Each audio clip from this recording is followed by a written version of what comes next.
Okay, everybody. Well, those of us that are back, welcome back. Everyone else should be trickling in here shortly. But I'd like to now introduce our third speaker today, Ms. Marjorie Stevens. Ms. Stevens is the principal at the firm Stevens Guthrie in Dallas, Texas, who specializes in estate planning, practicing in the area for almost 40 years. After graduating from Tufts University, Ms. Stevens obtained both her JD and LLM in taxation from SMU School of Law. She's board certified in estate planning and probate and is a fellow for the American College of Trust and Estate Counsel. Ms. Stevens is also a member of the Estate and Trust Legislative Affairs Committee of the Reputable Section of the State Bar of Texas. She is also a co-author of Texas Wills, Trusts and Estate Planning, a 4-volume set as part of the West Publishing Texas Practice series, and has also written a guidebook on estate planning for her clients. Today, she will be presenting on legacy planning. Please join me in welcoming to the stage Ms. Marjorie Stevens.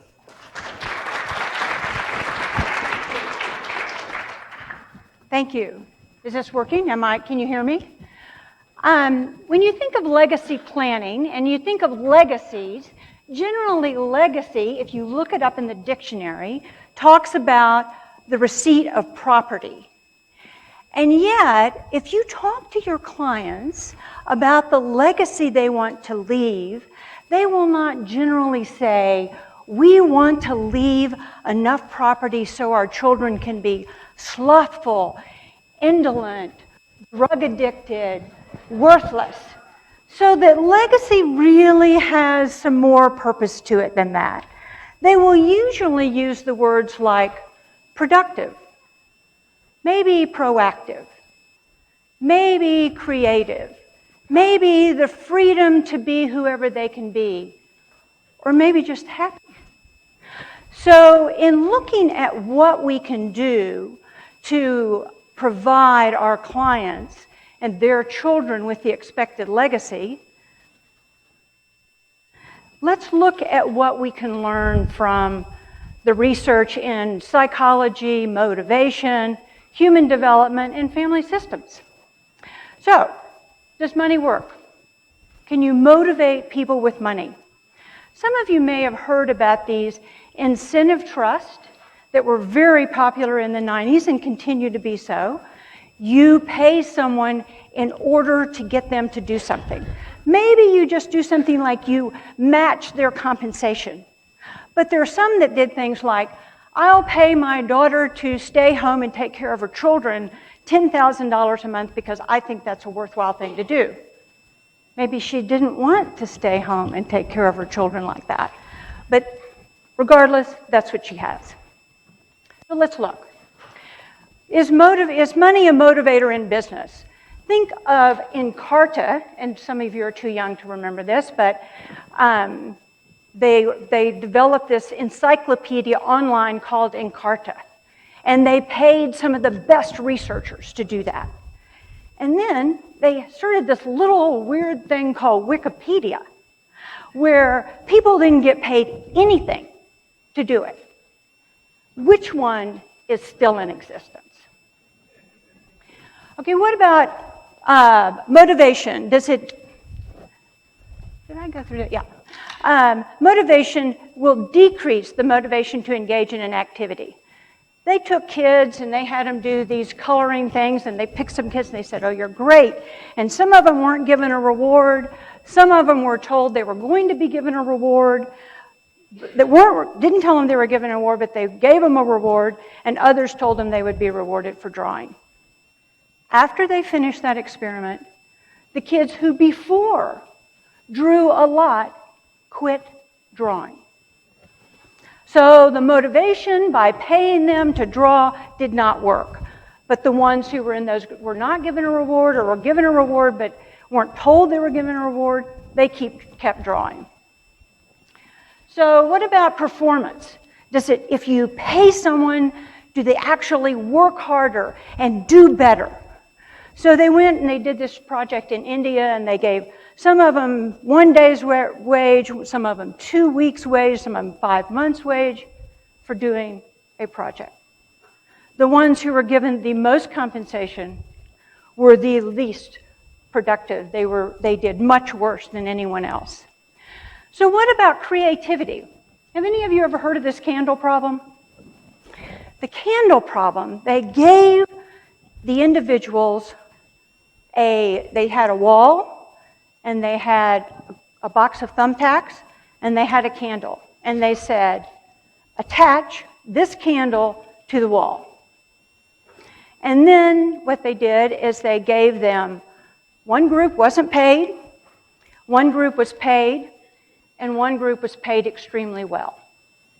So what happened in the terms of the time to solve this problem is that the group that was paid extremely well took much longer to solve this problem. Part of it is, if you're paid, it focuses your attention in a narrow band. It doesn't open your perception. So let's go back and let's look at that candle problem. In order to solve the problem, you actually had to view that not as 3 things, but as 4 things, so that you took the thumbtacks out of the box, attached the box to the wall, and then put the candle inside the box. But those that were narrow in their thinking never saw anything besides those 3 items, or they took longer. What does money do? Does it increase anything? Well, actually, it increases undesirable behavior. It decreased the likelihood that somebody would give blood. It increased unethical behavior. It increased addictive behavior. It encouraged short-term thinking. Think of The Big Short. It increased short-term, encouraged that short-term thinking. And the good side of money? Well, there is a good side. It actually will get someone to start an activity they've never tried before. Most importantly, and where it got its reputation for being effective, was on assembly lines. It's effective in getting people to do routine, boring tasks. And so that's an area that it motivates. And paradoxically, it motivates people to take money off the table. Most of my clients, actually I haven't had a single client who said, you know, I would really like to motivate my children to engage in routine, boring tasks. So what do we learn? External rewards decrease intrinsic motivation. Well, what is going on the whole life path? So we know money doesn't motivate. What's going on? There is actually a shift of control from outside to inside. From the time they're an infant, the control is totally outside, and over time, the control shifts to the inside. And what you want is the control to shift to the inside. If you want someone who's productive, if you want someone who's proactive, that control is on the inside. We'll talk a little bit later just about self-efficacy. Self-efficacy is an individual's perception of their ability to control the outcomes in their life. Their perception of their ability to control the outcomes in their life. Those people who have a high sense of self-efficacy are more successful than those who have a low sense. They are more successful even if their perception is totally unreasonable.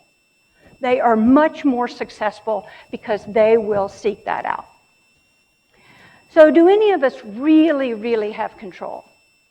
We really don't. But there's 3 kinds of control. There's one is knowledge. And there's another one of perception. There's another one of actual. They did studies where they would have the individuals work on a task, and they would randomly hear this beep, and it would disrupt what they were doing.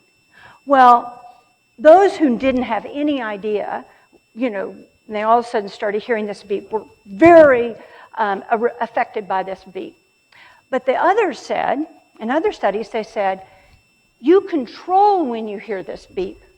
You can punch this button. You have to punch it X times during this experiment, but you can punch the button to determine when you're going to hear that beep.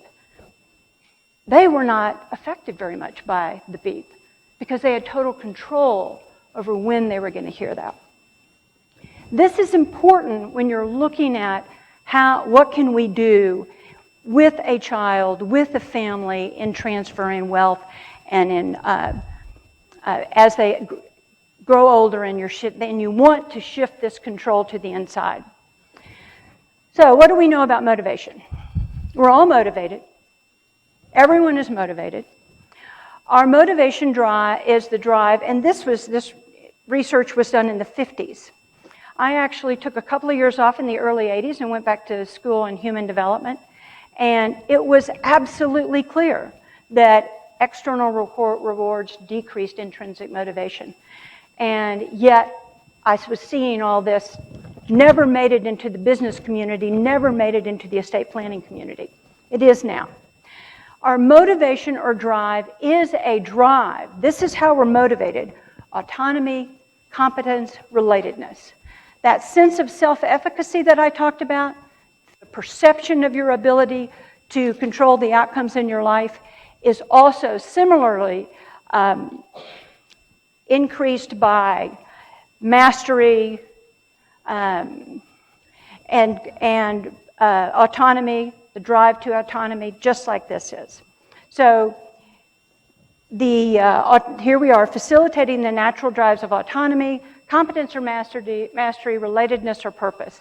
Self-efficacy is increased through mastery, modeling, verbal persuasion, and the ability to control our moods.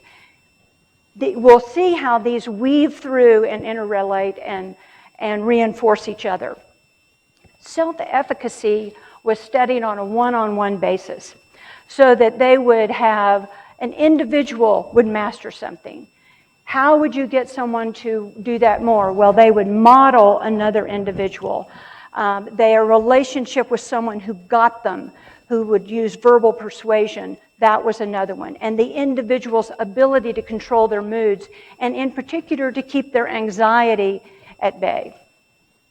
So what did they find? In autonomy, in business, this row is the results-oriented work environment where you control when, where, how you work. You have autonomy in the task, the time, the technique, the team. So Cornell did a study of 320 businesses. Half gave workers autonomy, half did not. They found the businesses that gave workers autonomy grew 4 times at the rate of businesses that did not give their workers autonomy. Relationship factors, what do they have? Acceptance and expectations. There's a book, Bruce Feiler, Secrets of Happy Families, where he did research throughout on autonomy. They interviewed, Warren Buffett, they interviewed advisors, and Trott, who was an advisor to wealthy families, had the following advice: show them the money. So what's that? Information. Information is the first level of control. They don't have actual control, but they have the information. Take off the training wheels. Let them make their mistakes. Let them fail. Accept their passions, any passions. If you want them to master something, you have to encourage them to master whatever they're interested in.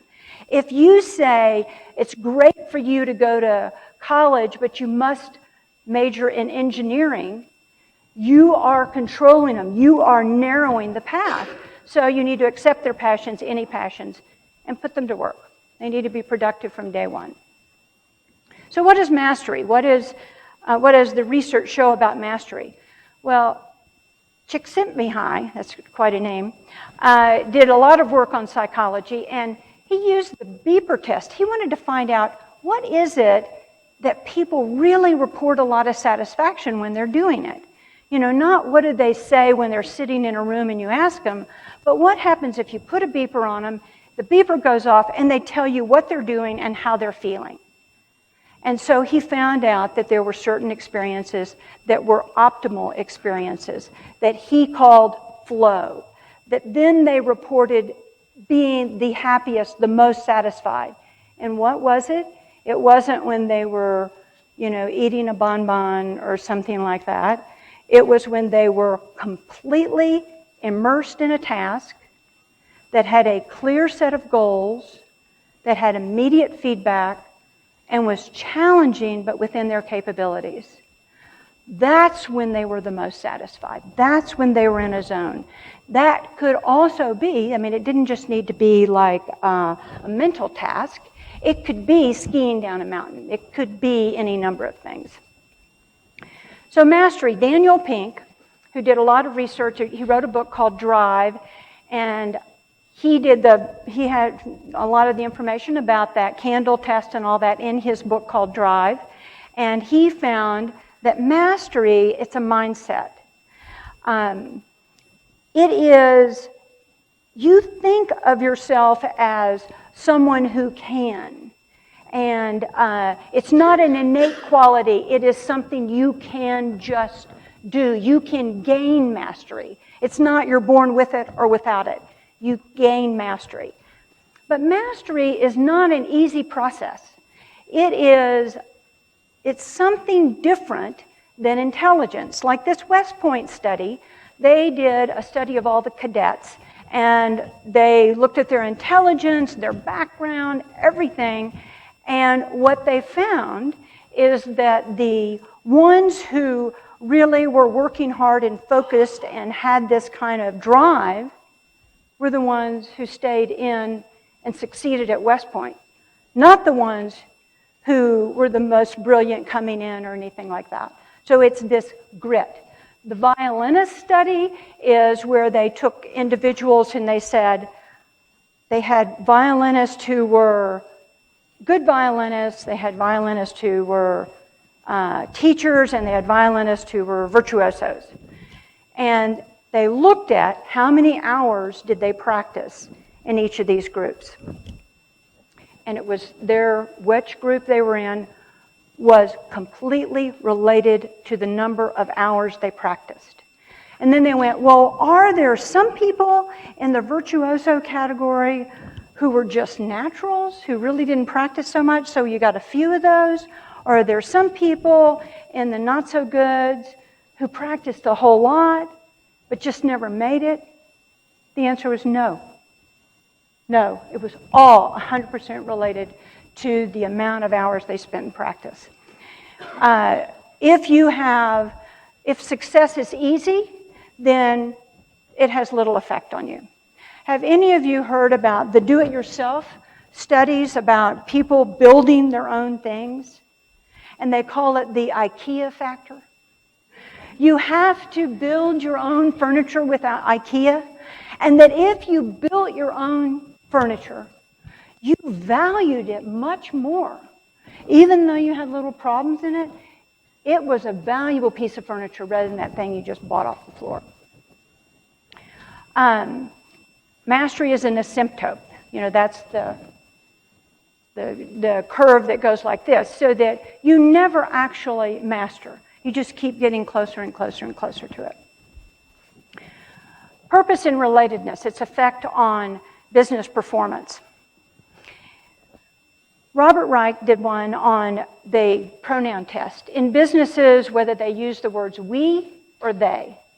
If they use the word we for their business, the business was very successful. If the business employees use the word they when they're talking about their business, they weren't successful. When they did a study of graduates with profit goals, in other words, money and fame, versus purpose goals, improve lives, learn, grow, there was much more life satisfaction with purpose goals. So this focus on money is not a prescription for happiness. So what can we do as a family? Well, modeling individually and as a family, and the family having a life path so that you go to college and you try, you stumble, you fail, and you're resilient. The family that values that is much more likely to have success. The family mission statement, by branding your family as we're a family who, and it's we fail and we try again and we do whatever, is a successful one. This study I thought was fascinating. There was a Marshall Duke, his wife said, I've noticed that the students in my class at the elementary school who know more about their families seem to do better. So he developed a whole study. He asked a group of students where your grandparents grew up, where your mom and dad went to high school, where your parents were.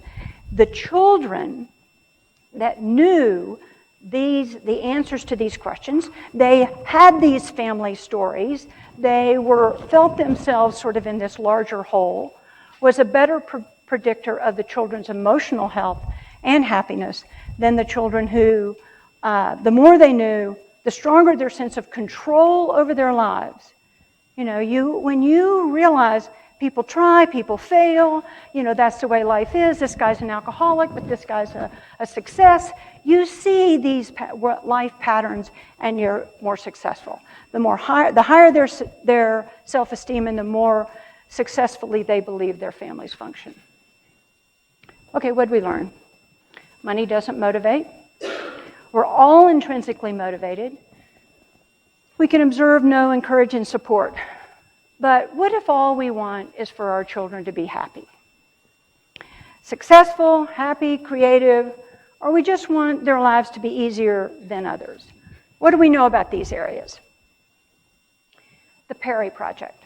The Perry Project was a study of Head Start years ago.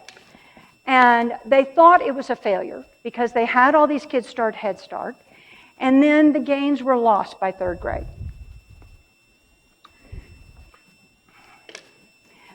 But there's a book, How Children Succeed, and that book started going, well, it's grit. It's how these kids address their life, not whether or not how they're doing at a certain level in academics, but what their attitude is toward a project. So it shifted the focus from cognitive functioning to non-cognitive, looking at persistence, self-control, curiosity, conscientiousness, grit, and self-confidence. So there's the marshmallow study. The marshmallow study, they took these little kids and they put them in a room and they gave them some marshmallows and they said, if you can have this marshmallow whenever you want, but if you wait until I come back in, I'll give you 2 marshmallows. And so what they did is they then looked at whether these kids ate 1 marshmallow right away or waited, were able to defer gratification and get 2 marshmallows later. These people were patient. They looked at these kids years later. And these kids were the kids who delayed gratification, who didn't eat the marshmallow. And they had all sorts of techniques, distracting themselves and singing and all this. They were much more successful later. So the ability to kind of distract yourself, delay gratification, was very effective. Now let's go back to the Perry Project. They thought, they said that this Head Start didn't do anything, but let's go back and let's look at all that stuff. So they went back and they found that the kids who had that preschool training, even though they lost the cognitive gains by third grade, were more likely to graduate from high school, more likely to be employed at age 27, more likely to have incomes over $25,000, less likely to be arrested, less likely to be on welfare. So they found it did have an impact, but it wasn't cognitive. It was on another level. So we talked about self-efficacy earlier. Self-efficacy is a better predictor of career selection and success than actual ability, prior preparation, achievement, level of interest.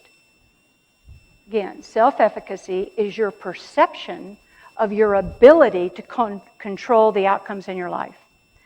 Non-cognitive traits are more important than cognitive skills. Okay, let's look at happiness and money. And I just want to mention this because sometimes people think, well, money is what makes you happy, and they did cross-country comparisons. U.S. study, money affects happiness. It increases your happiness up to $75,000 a year. After that, it doesn't increase your happiness.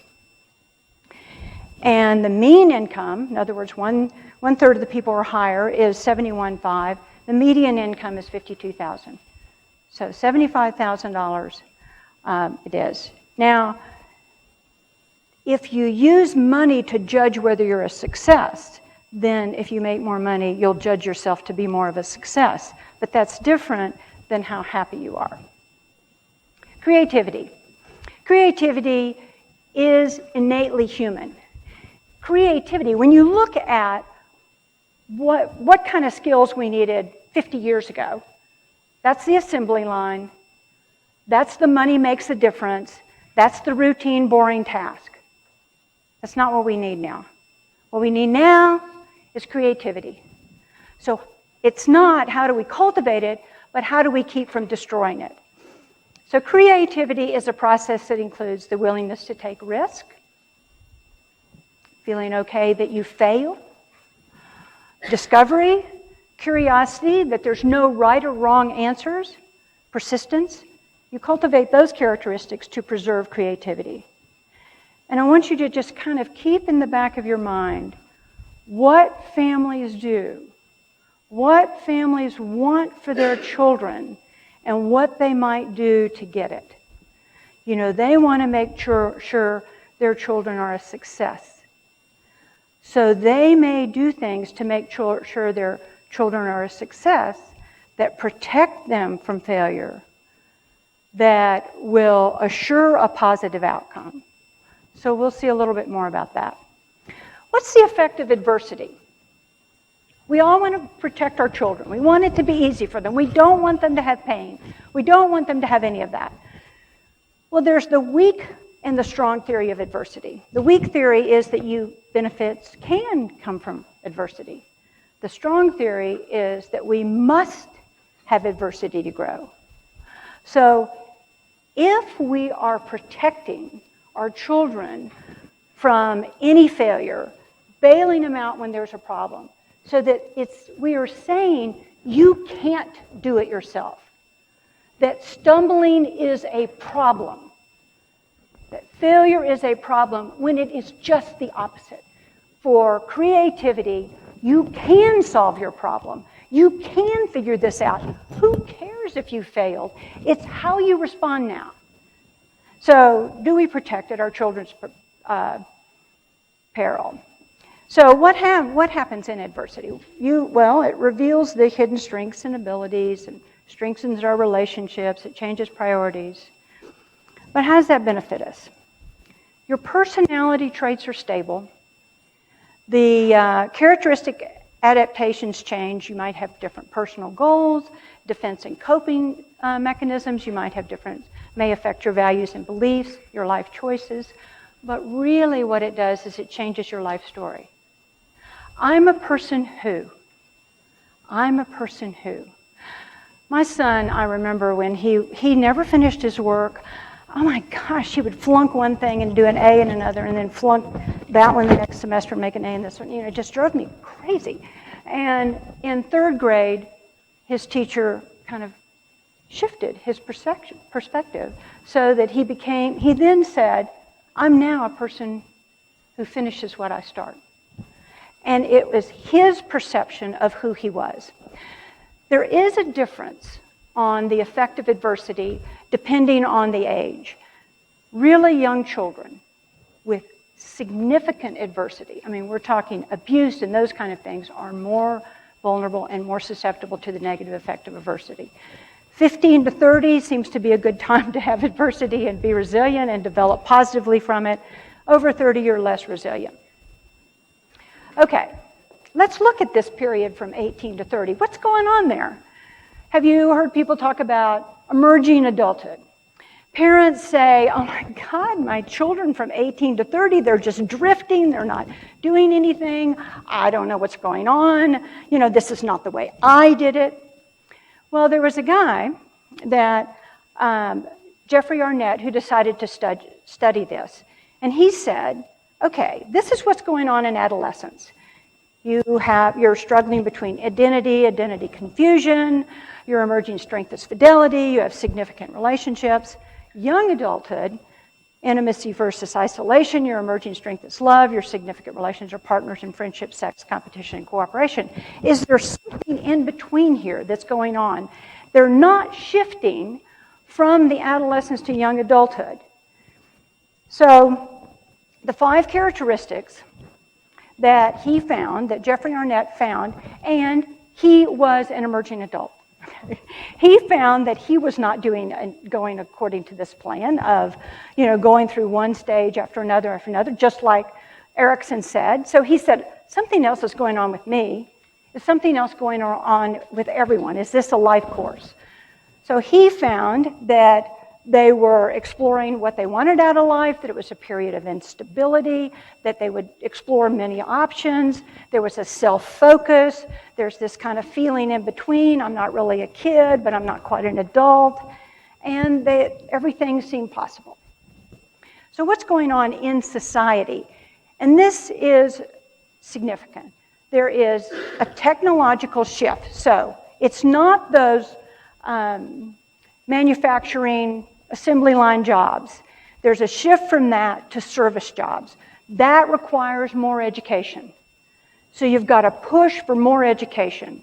Sexual revolution, separating sex from having children, so that people delayed when they had children. The women's movement, more women are seeking careers and delaying marriage and child rearing. And youth movement, youth is exalted and old age is denigrated.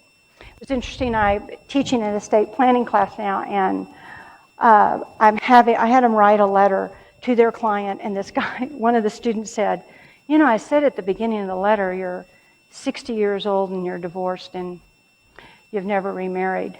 That felt so mean for me to say that. I went, okay, he is 60 years old and he's divorced and he hasn't remarried, and it's okay with him. It's not negative to him. It feels negative to you, but it's not negative to him. So, okay, but emerging adulthood, this period of being in between, which can be very positive, has lots of possibilities opening. They can explore different things. They can find their passion. You can do all these things, but it is also a vulnerable time. So there was another guy, Christian Smith, who wrote a book about, hey, there's a dark side to this whole thing. The morality of the individuals in their 20s was very individualistic. So they would say, it's okay, whatever happens as long as it doesn't hurt someone else, it's, whatever you think you can do. So there wasn't like there is a ultimate morality. There's heightened consumerism, a focus on material possessions. And most people thought that that was a very positive thing. There's increased alcohol use and sexual liberation. There's more sexual relationships, which in and of itself is not bad, but if there's a bond that when you have sexual relationships that you don't have in a casual one. So there's more pain that could come from the sexual intimacy, civil and political disengagement. Okay, here's an example of what things look like in 1969 and what things look like today. So, you have the parents wanting to make sure everything works great. So in 1969, the kid was responsible for those grades. Today, you'll find them getting mad at the teacher to make sure their kid does well. The kid does well. In other words, he gets a good grade. So you've heard this, the helicopter parents. They're coming around, they're making sure everything works out. There's even, there's parents who have gone on college interviews with their parents. So that's a different world. Here's, you growing up and not quite making it there. So let's look at, that's kind of emerging adulthood. So we looked at motivation, human development, emerging adulthood, this different possible potential time, but then also some vulnerability. What is going on in a family? There is, Murray Bowen developed this family systems theory. The family is an emotional unit. The emotion in the family rotates, and the anxiety rotates through the family members. The change in the emotional functioning of one member of that family changes others. The emotion is a pull to togetherness. It's felt as anxiety. And then the countervailing push is to be a separate individual. Well, Murray Bowen, how he developed this is fascinating. He was doing work with schizophrenia in their families. And there was this theory, there's things that maybe it's genetic, maybe it's this. And he said, I think it's the relationship between the mother and the child. So he brought the mother and the child in-house, in a unit, where they could observe them all the time. And what he found was, there's something else going on with the family too. So he brought the whole family into the hospital unit and started observing them and saw the dynamics in this family where the anxiety would shift through the family. And as they started working on it more and the anxiety level decreased to the child, that child began to be better, to get better. The schizophrenic child got to be better. But what happened is the symptoms jumped to another child. So there was something going on in this family unit that he was seeing. And he found, when he started looking, that this dynamic goes on in every single family. So what happens in a family is you will focus on the problem child. Get all this attention on the problem child. And, maybe that's helicopter, maybe it's whatever, but all this energy, anxiety, tension goes into this child. Or you may have a brilliant child, or just a slow child. All the energy goes on to this child. And what he found was, if you focused on one child, negative or positive, the child will develop symptoms. The child will develop physical symptoms, medical, psychological, emotional, behavioral, social. So all that child focus, negative or positive, will result in symptoms in that individual child. So think of the helicopter parent focusing on that. That child is not free to be who they are. So what happens in a healthy family? Well, you rotate the anxiety and the focus to different members of the family. My sister's a psychiatrist, and she said that's what happens in a healthy family. You rotate who's the scapegoat. Fascinating, fascinating. So what happens, let's give you an example of what happens in a family when you've got anxiety. Let's say mom goes and picks up son, and they're having a great time. She's come home from work, she's picked him up, they're going in, they're laughing, they're having a good time. Dad comes home. He's in a rotten mood. Terrible day at the office. Son has gone in and starts looking at TV or something. Dad comes in. The moment he walks in, and we've all felt this, the moment someone walks in the door, you go, whoa, this was not a good day for them. You can feel that tension. So she picks up on that tension immediately. Her anxiety level goes up. She sees the kid in front of the TV. She yells at him. Anxiety shifts to him. Soon as husband comes in, father comes in, and the wife picks up some of the anxiety, his anxiety starts going down. Wife goes in, kid picks up the anxiety, her anxiety starts going down. So you can see this happens all the time. It happens in every family because it is an emotional unit. So what do we do with this anxiety? This anxiety is this pull to be together. And how do we deal with it? Well, you can deal with it by distancing yourself from the family, moving away from the family. You can handle it by conflict between the parents. You can focus, like we were talking about, on the next generation, focusing your anxiety and concern and all that on the next generation. This is what you see in the helicopter parent. You'll find that then one overfunctions, one underfunctions. You know, if you are overfunctioning for your child, then your child is underfunctioning. So you're not getting that shift to within. So what's the countervailing push? The countervailing is to become their own individual. So there's togetherness versus individuality. The key is being able to be present in your family without being reactive to your family. All of us knows, oh, they can push my buttons. Okay, that is what goes on in families.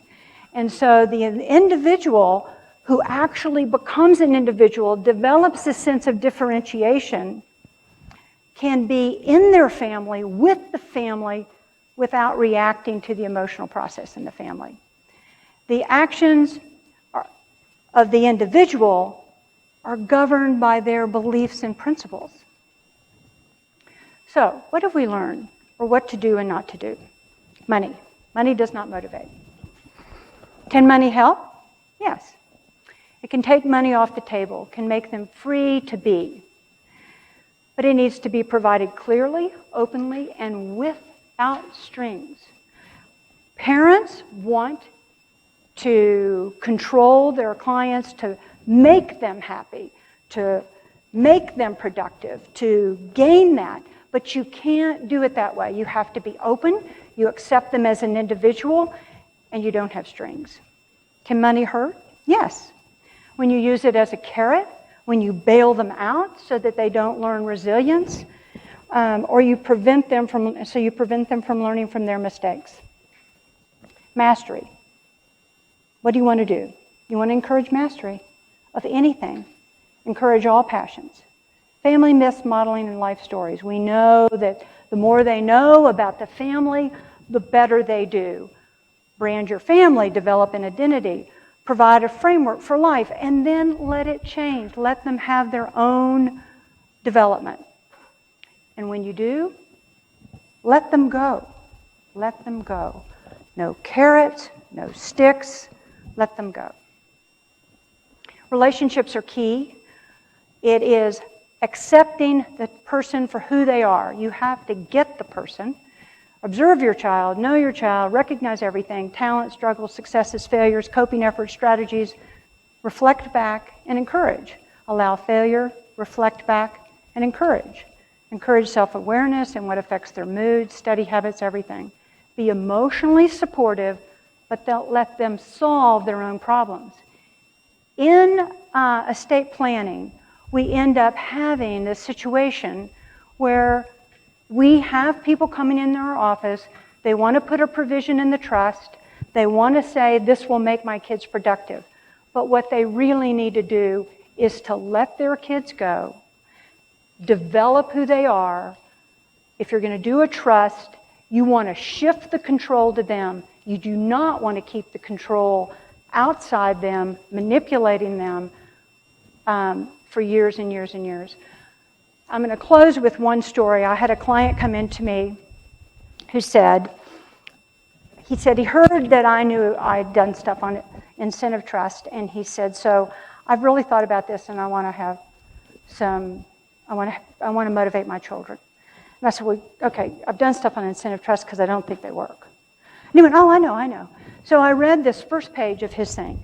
I want my children to be productive. I want them to be proactive. I want them to be their own person, all that. It was phenomenal. The next 47 pages were, so they should not have sex before they're 21, and so I'll give them some money if they haven't had sex by 21, and they shouldn't drink before they have this, and they shouldn't do this, shouldn't do this. Totally gutting exactly what he wanted to accomplish.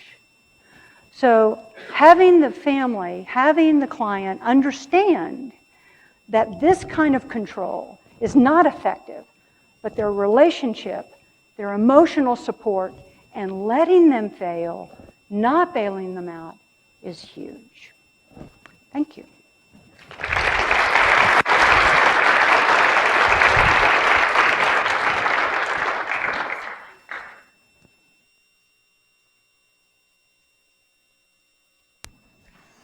Thank you so much, Ms. Stevens.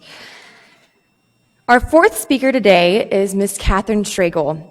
Catherine was born and raised in Dallas, Texas. In college, she was a Hunt Scholar at Southern Methodist University, where she studied English, history, and Russian. Catherine is a third-year student on the Estate Planning Community Property Law Journal, where she serves as the online codicil editor. She's also the director of special events for the Board of Barristers and the head campus representative for the Themis Bar Prep Company. She's a member of the Organization of Women Law Students and the Tech Law Hunting and Fishing Club. She currently works for the law offices of Ben C. Martin in Dallas, pursuing plaintiffs' personal injury claims, and is excited to continue working there post-graduation. Catherine will be presenting her article featured in Volume 8, Book 1 of the EPJ, titled Keeping It Away from the Family, Defending Baby Boomers' Financial Interest from Their Own Children Breaching Fiduciary Duty. Please join me in welcoming Catherine Schraegle to the stage.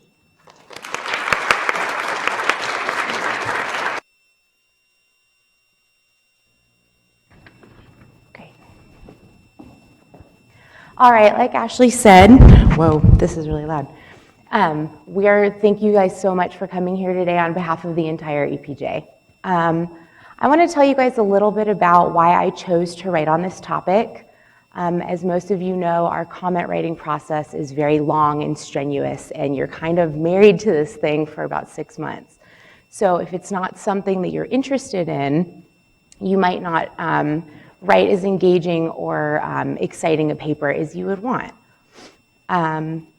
This is a picture of me with my grandparents at my high school graduation, and they are very important to me. I worked at a hospice for a long time, and you see some really sad things. So I knew that I wanted to write about elder abuse, especially financial elder abuse, because it's relevant to estate planning, and it's something that's so unpleasant that people generally don't like to think about it, don't like to talk about it, and it's something that's so relevant in this community that we need to discuss it.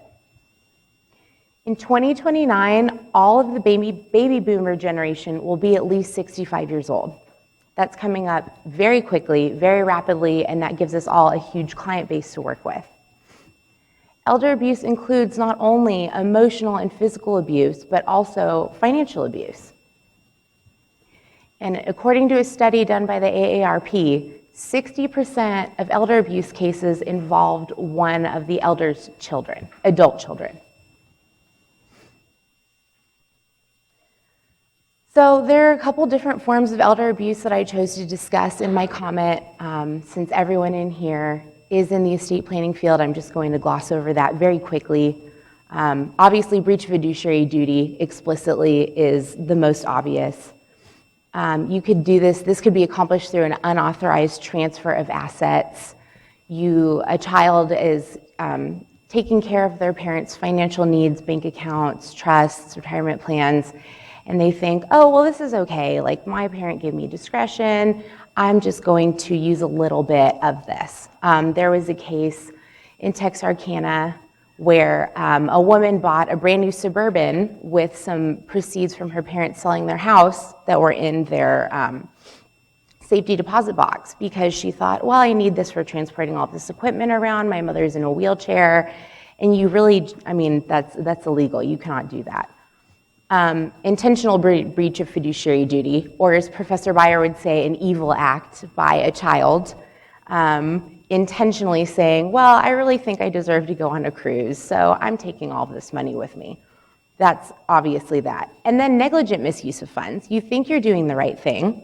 You're under a lot of stress. You probably have little kids yourself that you're raising, and taking care of an elderly parent can be very time consuming, and you're just either not following instructions, or you think you're doing the right thing and you're not.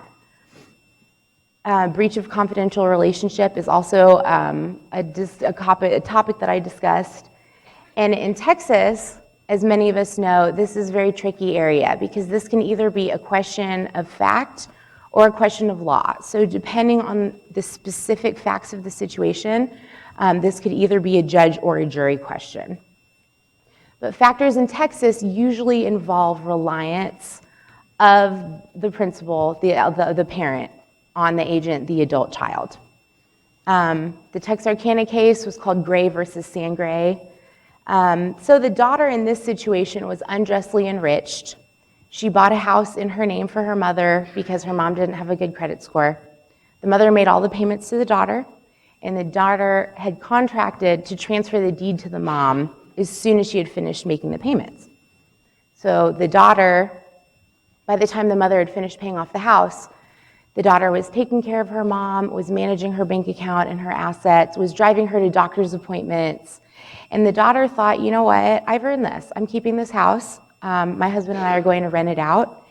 And my mother is living with us anyway. She's not even living here anymore. And the court found that that was an informal fiduciary relationship because of the reliance the mother had on the daughter for her day-to-day functions. So she was actually in trouble in the court of Texarkana because of that. Another thing to watch out for is abuse of power of attorney. We have to make sure that our clients understand when you have a durable power of attorney can be very helpful for avoiding guardianship processes and other kind of bumps in the road. But if it's a durable power of attorney, as we all know, it's irrevocable if you lose legal capacity. This sounds like a good thing. It might not be a good thing if the client's adult child is abusing this durable power of attorney to misappropriate the client's funds. So that's something we all need to keep in mind when doing estate planning. And then, of course, there's also abuse of a court-appointed guardianship. Nothing's foolproof, right? So there would be the duty of all of us as estate planning attorneys to be vigilant, pay attention to bank accounts, pay attention to withdrawals. And even though an adult child may be a court-appointed guardian, we need to ensure that they are doing their duty.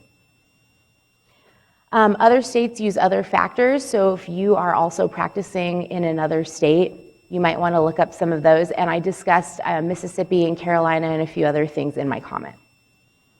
Other parts of the world, I know that Canada is trying to make a united stand against elder abuse, and a lot of their provinces are allocating taxpayer money, especially in Ontario and in British Columbia, to educate people about elder abuse and the dangers of that.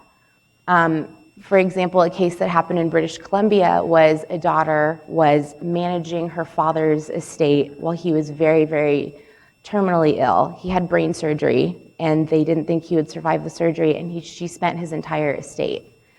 And against all odds, he survived.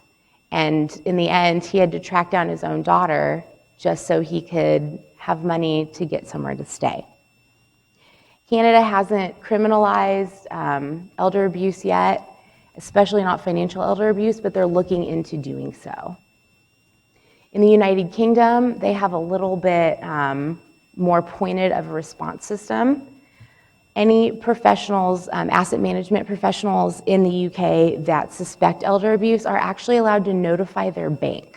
So if you're an attorney, if you are doing any kind of estate plan and you think that you suspect some kind of financial abuse, you can call that bank right up and the bank will conduct a full investigation into it. And Canada's trying to implement a system like this as well. They also have in Great Britain the Court of Protection, which is very similar to our Adult Protective Services, or in Texas we have the Aging and Disability Services. So lawyers are more likely, estate planning lawyers, are more likely to discover financial elder abuse than anyone else. Just like in a way that a pediatrician is more likely to be able to discover physical child abuse than anyone else, we're just in that position. We are talking to these clients about very sensitive topics. We're discussing their family, we're discussing their assets, we're discussing bank account withdrawals.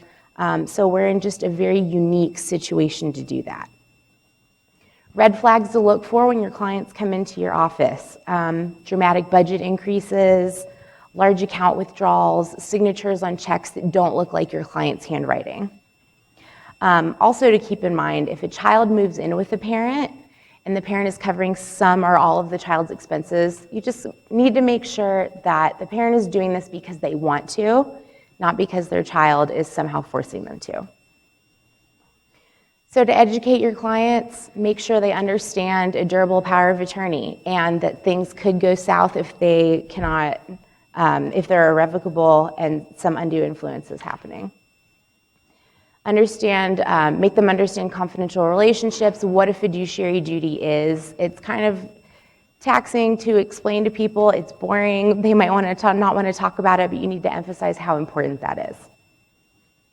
We need to also remember to write documents as clearly and as unambiguously as possible, because the best defense is a good offense, and we need to avoid any complications if we can. So to wrap it up, the United States lacks a federal criminalization of elder abuse, but Texas has actually criminalized it. And if anyone is curious, it's the Texas Penal Code, Section 22.04, and it's a felony offense if you are found to physically, mentally, or even financially abuse an elderly person or someone who relies upon you. So, and this is intentionally or negligently. So I hope that the other states follow in Texas's footsteps, and the UN is working on a global response to this, and we can work to prevent this happening to anyone. Thank you.